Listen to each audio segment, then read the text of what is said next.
Hi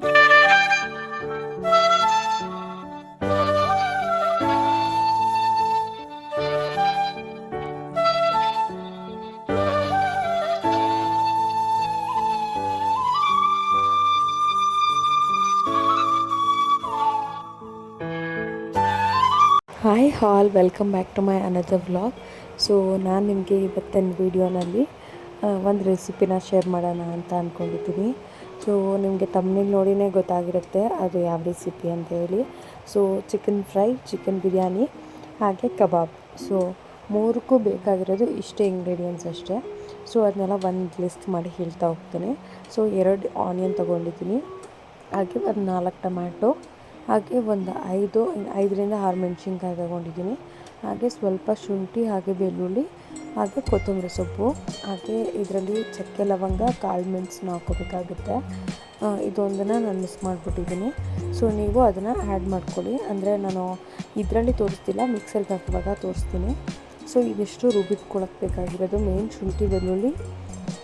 ಮತ್ತು ಹಾಗೆ ನಾನಿಲ್ಲಿ ಚಿಕನ್ ಫ್ರೈಗೆ ಮತ್ತು ಬಿರಿಯಾನಿಗೆ ಎರಡಕ್ಕೂ ಸೇರಿ ಒಂದು ಪ್ಲೇಟಲ್ಲಿ ಮತ್ತು ಒಂದು ಕಬಾಬ್ ಬೇಕಾಗಿರೋವಂಥ ಚಿಕನ್ನ ಸಪ್ರೇಟ್ ಪ್ಲೇಟಲ್ಲಿ ಸೆಗ್ರಿಗೇಟ್ ಮಾಡಿಟ್ಟಿದ್ದೀನಿ. ಸೊ ಈ ಮಿಕ್ಸಿ ಜಾರ್ಗೆ ನಾನು ಏನೇನು ಹಾಕೋಬೇಕಂತ ಹೇಳ್ತೀನಿ. ಹಾಗೆ ಮೊದಲಿಗೆ ಕಬಾಬಿಗೆ ಬೇಕಾಗಿರೋದು ಶುಂಠಿ ಬೆಳ್ಳುಳ್ಳಿ ಪೇಸ್ಟ್ ಅಲ್ವಾ. ಸೊ ಅದಕ್ಕೋಸ್ಕರ ಸ್ವಲ್ಪ ಶುಂಠಿ, ಹಾಗೆ ಬೆಳ್ಳುಳ್ಳಿ, ಹಾಗೆ ಒಂಚೂರು ಅರಿಶಿನ ಪುಡಿ ಹಾಕ್ಬಿಟ್ಟು ಇದಿಷ್ಟನ್ನ ಸ್ವಲ್ಪ ತರಿಯಾಗಿ ರುಬ್ಕೊಂಡು ಎತ್ತಿಟ್ಕೊತಾ ಇದ್ದೀನಿ. ಇದನ್ನು ಸಪ್ರೇಟಾಗಿ ಒಂದು ಬೌಲ್ಗೆ ಹಾಕಿ ಎತ್ತಿಟ್ಕೊತೀನಿ. ಸೊ ಇದು ಕಬಾಬ್ ಮಾಡುವಾಗ ನಾವು ಮಿಕ್ಸ್ ಮಾಡ್ಕೊಳ್ಳೋಕ್ಕೆ ಈಸಿ ಆಗುತ್ತೆ ಅಂತ ಹೇಳಿ. ಸೊ ಈಗ ನೋಡಿ ಸಪ್ರೇಟ್ ಬೌಲಲ್ಲಿ ಎತ್ತಿಟ್ಕೊಂಡಿದ್ದೀನಿ.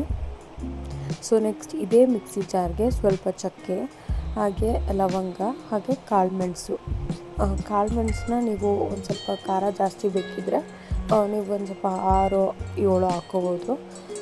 ಎಷ್ಟು ಬೇಕೋ ನೀವು ನೋಡ್ಕೊಂಡು ಹಾಕ್ಕೊಳ್ಳಿ. ಹಾಗೆ ಸ್ವಲ್ಪ ಚಕ್ಕೆ ಲವಂಗ ಎಲ್ಲ ನಾನು ಸ್ವಲ್ಪ ಕಮ್ಮಿನೇ ಬಳಸೋದು, ಹಾಗಾಗಿ ನಾನು ಇಷ್ಟೇ ಹಾಕ್ಕೊಳ್ತಿದ್ದೀನಿ. ನೆಕ್ಸ್ಟು ಇದ್ರ ಜೊತೆಯಲ್ಲಿ ಬೆಳ್ಳುಳ್ಳಿ, ಶುಂಠಿ, ಹಾಗೆ ಇವಾಗ ಆಲ್ರೆಡಿ ಸ್ವಲ್ಪ ರುಬ್ಬಿಟ್ಕೊಂಡಿದ್ದೀನಲ್ವಾ. ಸೊ ಅದರಿಂದ ಅದರಲ್ಲೇ ಸ್ವಲ್ಪ ಇದೆ. ಸೊ ಸ್ವಲ್ಪ ಶುಂಠಿ, ಬೆಳ್ಳುಳ್ಳಿ, ಹಾಗೆ ಕೊತ್ತಂಬರಿ ಸೊಪ್ಪು, ಸೊ ಚಕ್ಕೆ ಲವಂಗ, ಕಾಳು ಮೆಣಸು ಇದಿಷ್ಟನ್ನ ರುಬ್ಕೋಬೇಕಾಗುತ್ತೆ. ನೆಕ್ಸ್ಟು ನಾನಿಲ್ಲಿ ಒಟ್ಟಿಗೆ ಅಂದರೆ 2 ಚಿಕನ್ ಫ್ರೈಗೆ, ಬಿರಿಯಾನಿಗೆ ಸಪ್ರೇಟಾಗಿ ಏನೇನು ಹಚ್ತಿಲ್ಲ. ಸೊ ಈ 2 ಆನಿಯನ್ ತೊಗೊಂಡಿರೋದು, ಒಟ್ಟಿಗೆ ಆನಿಯನ್, ಟೊಮ್ಯಾಟೊ ಅದನ್ನೆಲ್ಲ ಕಟ್ ಮಾಡಿ ಇಟ್ಕೊತಿದ್ದೀನಿ. ಹಾಗೆ ಸ್ವಲ್ಪ ಪುದೀನ, ಹಾಗೆ ಸ್ವಲ್ಪ ಕೊತ್ತಂಬರಿ ಸೊಪ್ಪನ್ನ ತೊಗೊಂಡಿದ್ದೀನಿ. ಸೊ ನೀವು ಏನಾದರೂ ನಾನು ಇಲ್ಲಿ ವಿಡಿಯೋ ರೆಕಾರ್ಡ್ ಮಾಡ್ಕೊಳ್ಳೋದ್ರಿಂದ ಒಂದು 45 ಮಿನಿಟ್ಸ್ ಆ ಥರ ಆಗಿದೆ. ಸಪೋಸ್ ನೀವೇ ಮಾಡ್ಕೊಳ್ಳೋದಿದ್ರೆ ಮ್ಯಾಕ್ಸಿಮಮ್ 30 ಮಿನಿಟ್ಸ್ ಆಗೇ ಆಗುತ್ತೆ ಅಷ್ಟೇ. ಸೊ ನಾನಿಲ್ಲಿ ಸ್ವಲ್ಪ ಸ್ಟಾಪ್ ಮಾಡಬೇಕು, ಹಾಗೆ ಪಾಸ್ ಮಾಡಿ ತೋರಿಸ್ಬೇಕಲ್ಲ. ಸೊ ಅದರಿಂದ ಸ್ವಲ್ಪ ಒಂದು 45 ಮಿನಿಟ್ಸ್ ಎಕ್ಸ್ಟೆಂಡ್ ಆಗಿದೆ ಟೈಮು. ಸೊ ಇವಾಗ ಸಪ್ರೇಟಾಗಿ ಚಿಕನ್ನು ಕೂಡ ತೆಗೆದಿಟ್ಕೊಂಡಿದ್ದಾಯಿತು. ಇವಾಗ ನೆಕ್ಸ್ಟು ಬಿರಿಯಾನಿನ ಫಸ್ಟ್ ಮಾಡ್ಕೊಂಡ್ಬಿಡೋಣ. ಸೊ ಬಿರಿಯಾನಿಗೆ ಈ ರೀತಿ ಸೇಮ್ ಮಸಾಲ ಏನಿದೆ ಅದನ್ನು ಬಿರಿಯಾನಿಗೆ ಹಾಕ್ಕೊಳ್ತೀನಿ. ಹಾಗೆ ಚಿಕನ್ ಫ್ರೈಗೂ ಇದನ್ನೇ ಹಾಕ್ಕೊಳ್ತೀನಿ, ಸೇಮ್ ಇಂಗ್ರೀಡಿಯೆಂಟ್ಸೇ. ಆ್ಯಂಡ್ ಬೇಕಿದ್ದರೆ ನೀವು, ಸೊ ನಮ್ಮ ಮನೇಲಿ ಚಿಲ್ಲಿ ಖಾಲಿಯಾಗಿತ್ತು ಅಂತ ಹೇಳಿದೆ ಅಲ್ವಾ. ಸೊ ಆದ್ದರಿಂದ ಚಿಕನ್ ಫ್ರೈಗೆ ಸ್ಪ್ಲಿಟ್ ಮಾಡಿ ನೀವು ಬೇಕಿದ್ದರೆ ಅದನ್ನು ಕೂಡ 1-2 ಮೆಣಸಿನ್ಕಾಯಿನ ಹಾಗೆ ಸೇರಿಸ್ಬೋದು.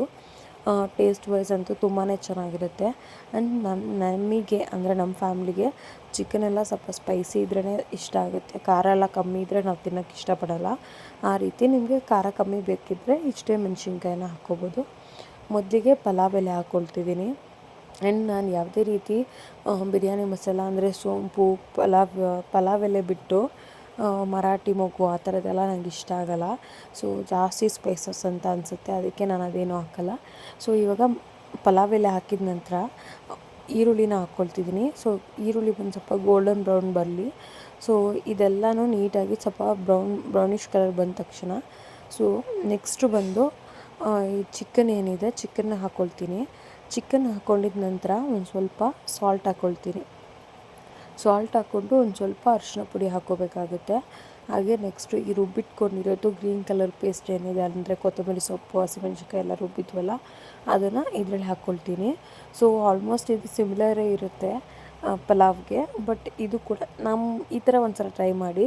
ಬಟ್ ಚಿಕನ್ ಹಾಕಿದಾಗ ಟೇಸ್ಟು ಬೇರೆ ಥರ ಬರುತ್ತೆ, ಹಾಗೆ ವೆಜಿಟೇಬಲ್ ಪಲಾವ್ ಮಾಡಿದಾಗ ಅದು ಬೇರೆ ಥರ ಟೇಸ್ಟ್ ಬರುತ್ತೆ. ಸೊ ನಾವು ವೆಜಿಟೇಬಲ್ ಪಲಾವ್ಗೆ ಯಾವುದೇ ರೀತಿ ಸ್ಪೈಸಸ್ನ ಅಂದರೆ ಪಲಾವ್ ಎಲೆ ಹಾಗೆ ಪುದೀನ ಅದೆಲ್ಲ ಜಾಸ್ತಿ ಆ್ಯಡ್ ಮಾಡಲ್ಲ. ಸೊ ಸಿಂಪಲಾಗಿ ಮಾಡ್ತೀವಿ. ಹಾಗೆ ಈ ಪೇಸ್ಟ್ನ ಇವಾಗ ಹಾಕ್ಕೊತಿದ್ದೀನಿ. ನೆಕ್ಸ್ಟು ಇದನ್ನು ಒಂದು ಸ್ವಲ್ಪ ಚೆನ್ನಾಗಿ ಮಿಕ್ಸ್ ಮಾಡಿದೆ. ಆದರೆ ಸಾಲ್ಟ್ ಹಾಕೋದ್ರಿಂದ ಯಾವುದೇ ರೀತಿ ತಳ ಹಿಡಿಯಲ್ಲ ಸ್ವಲ್ಪ. ಸೊ ಅದರಿಂದ ಸ್ವಲ್ಪ ನೀಟಾಗಿ ಫ್ರೈ ಮಾಡ್ಕೋಬೇಕಾಗುತ್ತೆ. ಸೊ ಒಂದು ಸ್ವಲ್ಪ ಉಪ್ಪು ಹಾಕ್ಬಿಟ್ಟು ಒಂಚೂರು ನೀಟಾಗಿ ಮಿಕ್ಸ್ ಮಾಡಿಬಿಟ್ಟು ಸ್ವಲ್ಪ ಹೊತ್ತು ಲಿಡ್ನ ಕ್ಲೋಸ್ ಮಾಡೋಕ್ಕೆ ಬಿಡ್ತೀನಿ. ಸೊ ಲಿಡ್ನ ಕ್ಲೋಸ್ ಮಾಡೋಕ್ಕೆ ಇಟ್ಬಿಟ್ಟು ಅದನ್ನು ಸಿಮ್ಮಲ್ಲಿ ಉರಿಯಿಟ್ಟು ಚಿಕನ್ ಚೆನ್ನಾಗಿ ಫ್ರೈ ಆಗೋವರೆಗೂ ಬಿಡ್ತೀನಿ. ಸೊ ಮೀನ್ ವೈಲ್ ಇನ್ನೊಂದು ಸೈಡ್ ನಾನು ಚಿಕನ್ ಫ್ರೈ ಮಾಡ್ಕೊಳ್ಳೋಕ್ಕೆ ಒಂದು ಕಡಾಯಿ ಇಟ್ಕೊಂಡು ನೆಕ್ಸ್ಟ್ ಒಂದು ಸ್ವಲ್ಪ ಎಣ್ಣೆ ಹಾಕ್ಕೊತೀನಿ. ಸೊ ಚಿಕನ್ಗೆ ಎಲ್ಲ ಜಾಸ್ತಿ ಇದು ಆಯಿಲ್ ಹಾಕೋದೆಲ್ಲ ಬೇಡ. ಸೊ ಸ್ವಲ್ಪ ಹಾಕಿದ್ರೆ ಸಾಕಾಗುತ್ತೆ. ನೆಕ್ಸ್ಟು ಆನಿಯನ್ನ ಹಾಕ್ಕೊಳ್ತಿದ್ದೀನಿ. ಆನಿಯನ್ ಸ್ವಲ್ಪ ಗೋಲ್ಡನ್ ಬ್ರೌನ್ ಆದಮೇಲೆ ನೆಕ್ಸ್ಟು ಚಿಕನ್ನ ಹಾಕ್ಕೋಬೇಕಾಗುತ್ತೆ.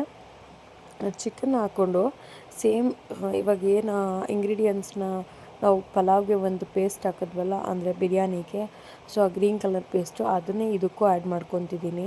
ಸೊ ಈ ಥರ ಒಂದೇ ಸಲ ಈ ಮಸಾಲೆ ಪ್ರಿಪೇರ್ ಮಾಡ್ಕೊಳ್ಳೋದ್ರಿಂದ ನಿಮಗೂ ಕೂಡ ಈಸಿ ಆಗುತ್ತೆ. ಯಾವ್ದಾದ್ರು ಗೆಸ್ಟ್ ಬಂದರೆ ಸೊ ಸಡನ್ನಾಗಿ ಬೇರೆ ಬೇರೆ ಮಸಾಲೆ ಎಲ್ಲ ರುಬ್ಕೊಳ್ಳೋದೇನು ಬೇಡ, ಒಟ್ಟಿಗೆ ಇದೇ ಪೇಸ್ಟ್ನ ಹಾಕಿ. ಹಾಗೆ ನಿಮಗೆ ಈ ರೀತಿ ಗ್ರೀನ್ ಕಲರ್ ಬರೋದೆಲ್ಲ ಇಷ್ಟ ಆಗಿಲ್ಲ ಅಂತ ಹೇಳಿದ್ರೆ ಬೇಕಿದ್ರೆ ನೀವು ಬರೀ ಶುಂಠಿ, ಬೆಳ್ಳುಳ್ಳಿ, ಹಸಿಮೆಣಸಿನ್ಕಾಯಿ, ಕೊತ್ತಂಬರಿ ಸೊಪ್ಪನ್ನ ಇಷ್ಟು ಮಾತ್ರ ರುಬ್ಕೊಂಡು ಹಾಕ್ಕೋಬೋದು. ಹಾಗೆ ಬೆಳ್ಳುಳ್ಳಿ, ಹಾಗೆ ಸ್ವಲ್ಪ ಚಕ್ಕೆ, ಲವಂಗ, ಕಾಳುಮೆಣಸು. ಸೊ ಇವಾಗ ಚಿಕನ್ನ ಈ ಸೈಡು ಕೂಡ ಮಾಡ್ಕೊಳ್ತಿದ್ದೀನಿ. ಸೊ ನೀವೇ ನೋಡ್ತಿರ್ಬೋದು ಎಷ್ಟು ಚೆನ್ನಾಗಿ ಟೊಮ್ಯಾಟೊ ಎಲ್ಲ ಫುಲ್ ಸ್ಮ್ಯಾಶ್ ಆಗಿದೆ. ಸೊ ಚಿಕನ್ ಬಿರಿಯಾನಿಗೆ ಇಷ್ಟು ಇದಾಗಿರಬೇಕು. ನೆಕ್ಸ್ಟು ಇವಾಗ ಚಿಕನ್ ಇಷ್ಟು ಫ್ರೈ ಆದಮೇಲೆ ಒಂದು 10 ಮಿನಿಟ್ಸ್ ಬಿಟ್ಟಾದಮೇಲೆ ಸ್ವಲ್ಪ ಚಿಲ್ಲಿ ಪೌಡರು ಹಾಗೆ ಸ್ವಲ್ಪ ಧನಿಯಾ ಪೌಡರು ಇದನ್ನು ಆ್ಯಡ್ ಮಾಡ್ಕೊತಿದ್ದೀನಿ.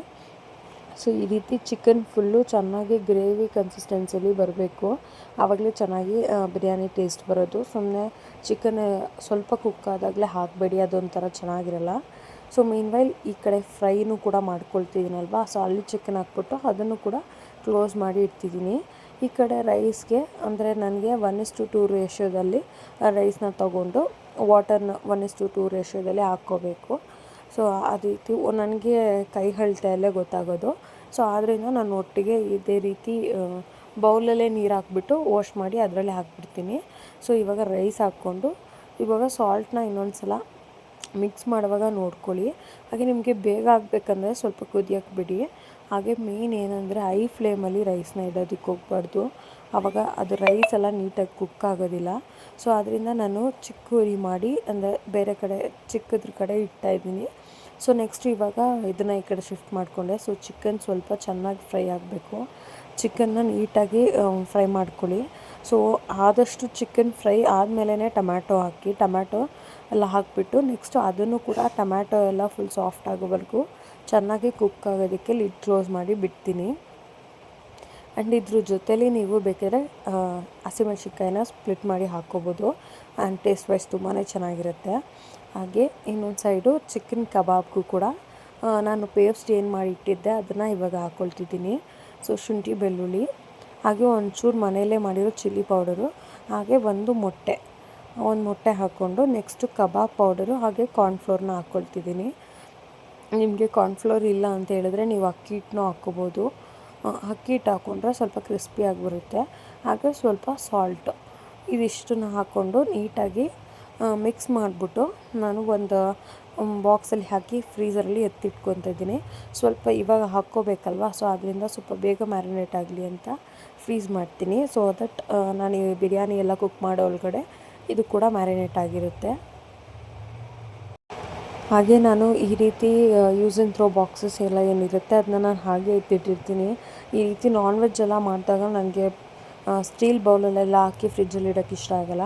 ಸೊ ಆದ್ದರಿಂದ ಈ ರೀತಿ ಹಾಕಿಟ್ರೆ ನನಗೂ ಕೂಡ ವಾಶ್ ಮಾಡೋಕ್ಕೂ ಈಸಿ ಆಗುತ್ತೆ ಅಂತ ಹೇಳಿ ಎತ್ತಿಟ್ಕೊಂಡಿದ್ದೆ. ಸೊ ಇವಾಗ ನೀಟಾಗಿ ಚಿಕನ್ ಕೂಡ ಕುಕ್ ಆಗಿದೆ. ಸೊ ನೆಕ್ಸ್ಟು ಇವಾಗ ನಾವು ಧನಿಯಾ ಪೌಡರು ಹಾಗೆ ಸೇಮ್ ಮನೆಯಲ್ಲೇ ಮಾಡಿರೋ ಧನಿಯಾ ಪೌಡರು ಮತ್ತು ಖಾರದ ಪುಡಿ, ನೀವು ಬೇಕಿದ್ರೆ ಚಿಕನ್ ಮಸಾಲನೂ ಹಾಕ್ಕೊಳ್ಳಿ. ನಾವು ಇಲ್ಲಿ ಸ್ಕಿಪ್ ಮಾಡಿದ್ದೀವಿ. ನಾವು ಮನೆಯಲ್ಲೇ ಸಪ್ರೇಟಾಗಿ ಚಿಕನ್ಗೆ ಮಾಡಿಸಿರೋ ಅಂಥದ್ದು. ಸೊ ಅಚ್ಚ ಖಾರದ ಪುಡಿ ಹಾಗೆ ಧನಿಯಾ ಪುಡಿ ಇಷ್ಟು ಮಾತ್ರ ಹಾಕ್ಕೊಂಡಿದ್ದೀನಿ. ಸೊ ಮನೆಯಲ್ಲೇ ಮಾಡಿರೋ ಇಂಗ್ರೀಡಿಯೆಂಟ್ಸಲ್ಲಿ ಮಾಡ್ತೀರಾ ಅಂದರೆ ನಿಮ್ಗೆ ಇಷ್ಟೇ ಸಾಕಾಗುತ್ತೆ. ಸೊ ನಾವು ಯಾವುದೇ ರೀತಿ ಚಿಕನ್ ಮಸಾಲೆ ಎಲ್ಲ ಯೂಸ್ ಮಾಡಲ್ಲ. ಸೊ ನೀವು ಬೇಕಿದ್ದರೆ ಚಿಕನ್ ಮಸಾಲ ಹಾಕ್ಕೋಬೋದು. ಸೊ ಲಾಸ್ಟಲ್ಲಿ ಒಂದು ಸ್ವಲ್ಪ ನೀರು ಹಾಕ್ಕೋಬೇಕಾಗುತ್ತೆ, ಯಾಕಂದರೆ ಚಿಕನ್ ಚೆನ್ನಾಗಿ ಬೇಯಬೇಕು. ಸೊ ಆದ್ದರಿಂದ 1 ಗ್ಲಾಸ್ ನೀರು ಹಾಕ್ಕೊಳ್ತಿದ್ದೀನಿ, ಯಾಕಂದರೆ ಸ್ವಲ್ಪನೇ ಚಿಕನ್ ಮಾಡ್ತಿರೋದ್ರಿಂದ. ಸೊ ನಾವು ಇಬ್ಬರೇ ಅಲ್ವಾ, ಸೊ ಆದ್ದರಿಂದ ಸ್ವಲ್ಪ ಮಾಡ್ಕೊಳ್ತಿದ್ದೀನಿ. ಸೊ ನೀಟಾಗಿ ಅದು ಬಾಯ್ಲ್ ಆದಮೇಲೆ ಸ್ವಲ್ಪ ಕೊತ್ತಂಬರಿ ಸೊಪ್ಪು ಹಾಕ್ಕೊಂಡು ನೀಟಾಗಿ ಗಾರ್ನಿಷಿಂಗ್ ಮಾಡಿಕೊಂಡ್ರೆ ಆಗುತ್ತೆ. ಸೊ ಇವಾಗ ಏನಾಗೋಯ್ತು ಅಂದರೆ ಈ ಬಿರಿಯಾನಿ ಮಾಡೋ ಟೈಮಲ್ಲಿ ಕರೆಕ್ಟಾಗಿ ಬಿರಿಯಾನಿ ಏನೋ ಆಯಿತು, ನೆಕ್ಸ್ಟ್ ಇಷ್ಟು ಮಾಡೋ ಒಳಗಡೆ ಗ್ಯಾಸ್ ಖಾಲಿ ಆಗೋಯಿತು. ಹಾಗೆ ಹೋಗಿ ನನ್ನ ಹಸ್ಬೆಂಡ್ ಮತ್ತು ನನ್ನ ಲಕ್ಕೋ ಏನೋ ಗೊತ್ತಿಲ್ಲ, ಅಮ್ಮ ಮನೆ ಹತ್ರ ಒಬ್ಬರು ಕಾವ್ಯಕ್ಕ ಅಂತ ಇದ್ದಾರೆ, ಅವ್ರಿಗೆ ಕೊಟ್ಟರು. ಅವ್ರಿಗೆ ನಿಮ್ಗೆ ಯಾವಾಗ ಬರುತ್ತೋ ಅವಾಗ ಕೊಡಿ ಅಂತ ಹೇಳಿದ್ರು. ಸೊ ಅದರಿಂದ ನನಗೊಂದು ಸ್ವಲ್ಪ ಹೆಲ್ಪ್ ಆಯಿತು. ಈಗ LPG ಇಶ್ಯೂ ಆಗಿರೋದ್ರಿಂದ ಫುಲ್ ಟೆನ್ಷನ್ ಆಗಿಬಿಟ್ಟಿತ್ತು ಯಾವಾಗ ಸಿಗುತ್ತೋ ಅಂತ ಹೇಳಿ. ಹಾಗೆ ಬಿರಿಯಾನಿ ನೋಡಿ ಎಷ್ಟು ಉದುದ್ರಾಗಿ ಕರೆಕ್ಟಾಗಿ ಆಗಿದೆ. ಸೊ ನಾನು ಯಾವ ರೀತಿ ಇದೇ ರೀತಿ ಅಳತೆ ಮಾಡಿ ನೀರು ಹಾಕೋದು. ಸೊ ಆದ್ದರಿಂದ ನನಗೆ ಈ ರೀತಿ ಮಾಡಿದ್ರೆ ಉದ್ದುದ್ರಾಗಿ ಬರೋದು. ಸೊ ಬಿರಿಯಾನಿನೂ ನೀವು ನೋಡ್ತಿರ್ಬೋದು ತುಂಬಾ ಉದ್ದುದ್ರಾಗಿ ಬಂದಿದೆ. ಹಾಗೆ ಚಿಕನ್ ಫ್ರೈ ಕೂಡ ಅಷ್ಟೇ ನೀಟಾಗಿ ಚೆನ್ನಾಗಿ ಕುದಿಸ್ಬೇಕು. ಇನ್ನೂ ಚಿಕನ್ ಚೆನ್ನಾಗಿ ಬೆಂದಷ್ಟು ಟೇಸ್ಟ್ ತುಂಬಾ ಚೆನ್ನಾಗಿರುತ್ತೆ. ಸೊ ನೀವೇ ನೋಡ್ತಿರ್ಬೋದು ಇವಾಗ ಚಿಕನ್ ಫುಲ್ಲು ಚೆನ್ನಾಗಿ ಕುದೀತಾ ಇದೆ. ಸೊ ಹಾಗೆ ವಾಟರ್ ಕೂಡ ಹೀರ್ಕೊಂಡಿದೆ. ಮೀನ್ವೈಲ್ ನಾನು ಕಬಾಬ್ಗೆ ಏನು ಎತ್ತಿಟ್ಟಿದ್ದೆ ಅದು ಮ್ಯಾರಿನೇಟ್ ಆಗಿದೆ. ಸೊ ಅದನ್ನು ಕೂಡ ಸ್ವಲ್ಪ ಮಾಡ್ಕೊಳ್ತಿದ್ದೀನಿ. ಸೊ ಇದಿಷ್ಟು ಸಿಂಪಲ್ ರೆಸಿಪಿ. ಯಾರಾದರೂ ಬೇಗ ಗೆಸ್ಟ್ ಯಾರಾದರೂ ಬರ್ತಾರೆ ಅಂತ ಹೇಳಿದ್ರೆ ಒಂದು ಹಾಫ್ ಆನ್ ಅವರಲ್ಲೇ ನೀವು ಬೇಗ ಕುಕ್ ಮಾಡ್ಬೋದು. ಸೊ ಆದಷ್ಟು ಸಿಮ್ಮಲ್ಲಿ ಇಟ್ಟು ಕಬಾಬ್ನ ಫ್ರೈ ಮಾಡಬೇಕು, ಇಲ್ಲಾಂದರೆ ಮೇಲೆ ಫುಲ್ಲು ಬೆಂದಿರುತ್ತೆ ಮತ್ತು ಒಳಗಡೆ ಫುಲ್ ಬೆಂದೇ ಇರಲ್ಲ, ಆ ಥರ ಇರುತ್ತೆ. ಸೊ ಈ ವ್ಲಾಗ್ ಸ್ವಲ್ಪನಾದರೂ ಇಷ್ಟ ಆದರೆ ಪ್ಲೀಸ್ ಒಂದು ಲೈಕ್ ಮಾಡಿ. Thank you for watching.